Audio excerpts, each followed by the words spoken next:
4 ноября 2015 года был подписан указ президента Республики Татарстан Рустама Нургалиевича Минниханова о строительстве в республике Болгарской исламской академии и воссоздании храма, собора иконы Казанской Божьей Матери. Это рубеж возрождения двухвековой истории. В 2016 году страницу новой истории открыли первые лица республики. Ровно 5 лет назад мы проводили здесь большую церемонию с участием патриарха Кирилла по закладке капсулы на месте обретения иконы. Мы, конечно, не предполагали, что объем работ будет такой. Как гласит библейская мудрость, есть время разбрасывать камни, есть время собирать камни. Сегодня, восстанавливая историческую справедливость, мы фактически собираем камни нашей духовности, возрождая этот всемирно известный собор. Это же возрождение духовности. Мы становимся другими. И только люди, как говорится, духовные, могут быть и терпимы друг к другу, и по-другому смотрят на жизнь, и передают это содержание детям. В исторический день бесценное наследие прошлого передавали будущему всем миром. На площади собрались тысячи верующих. Место будущего собора осветил патриарх Московский и всея Руси Кирилл. Камень в основание заложили Рустам Минниханов, Минтимир Шаймиев, Фарид Мухаммедшин, Сергей Нарышкин. А право завершить церемонию доверили владыке Феофану. Началась горячая пора. Днем и ночью лучшие историки, археологи, архитекторы, строители, хранители и искусствоведы со всей России по образу и подобию восстанавливают историю. Ведь задача номер один, чтобы копия храма 19 века максимально повторяла оригинал. Задача сразу была поставлена не просто новодел, чтобы был, а воссоздание. В этом сложность. Возрождать храм мирового наследия Рустам Минниханов доверил Минтимиру Шаймиеву.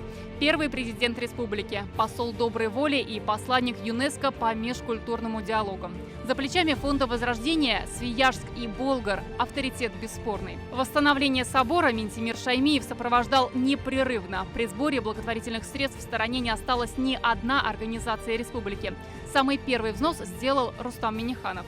Средства передавали со всей России и даже мира. Вот весь фундамент. Да. Пещерный там ниже. А это вот та часть, значит, над пещерным храмом. Вот это мы с этого начали. Пещерный храм стал самой сложной и ответственной частью работ. 300-летние знаменитые своды, часовня и росписи. Все это время были под землей. Но, как говорят реставраторы, именно состав грунта в Казани спас пещеру от полного разрушения после взрыва в 1932 году. Технические решения, которые были найдены в результате, они вызывали очень большую сложность. В результате нашли способ, чтобы все руины не только сохранить, но и включить их в работу. Светлана Перцева все эти 5 лет безвозмездно работала над воссозданием собора. Все свои знания и опыт она вложила в решение вопроса архитектуры и живописи. Вот посмотрите, мы сейчас находимся у части стены пещерного храма, которая сохранилась. Все удалось сделать таким образом, чтобы это стало действительно основанием не только пещерного храма, но и собора, всего собора высотой 55 метров. Каждый элемент восстанавливали по крупицам. В основе архивные 400-летние документы из Нацмузея Татарстана, Республиканского и Российского госархивов, Эрмитажа и Третьяковки. И вот февраль 2020 года. Владыка Феофан освящает пещерный храм. Готовая конструкция пещерного храма стала основой для всего архитектурного ансамбля собора весом в 130 тысяч тонн. Проектные работы выполнялись с применением современных технологий 3D-моделирования. Так, каждый сложный элемент можно было видеть на всех этапах воссоздания. Это религиозное течение в истории религии. Значит, к чему обратить должен верующий,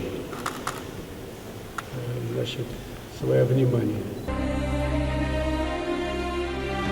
Результат превзошел все ожидания. За 4 года в соборе воссоздали фасады с иконами из смальты, портики, 24 белоснежных колонны, люстры с точностью до числа свечей. По старинной технологии выполнили винтовые лестницы и чугунные полы. Росписи возрождали художники из Москвы, Петербурга, Екатеринбурга, Кемерово, Ставрополя. Каждый эскиз согласовывал Патриарший экспертный совет по архитектуре и реставрации. Только на одну вот такую роспись московские художники потратили 6 месяцев работы. Всего же таких шедевров здесь 28. Они находятся в верхней и нижней части собора и под куполом. И все эти сюжеты стали своеобразным путешествием в двухвековую историю собора, где каждая картина – это как след своей эпохи. Ну а здесь уже при входе расположилась роспись нового времени. Только посмотрите по двум сторонам – это слово нашего нового времени. Войти в уже воссозданный храм верующие смогут 21 июля. Икона Казанской Божьей Матери – это хранительница нашей земли. И мусульмане верят в это чудо. То, что здесь будут люди вне зависимости от национальности, от вероисповедания, будут приходить, понимая, что он приходит вот в такой храм, который всю эту историю сохранил и вновь воплощает в себе.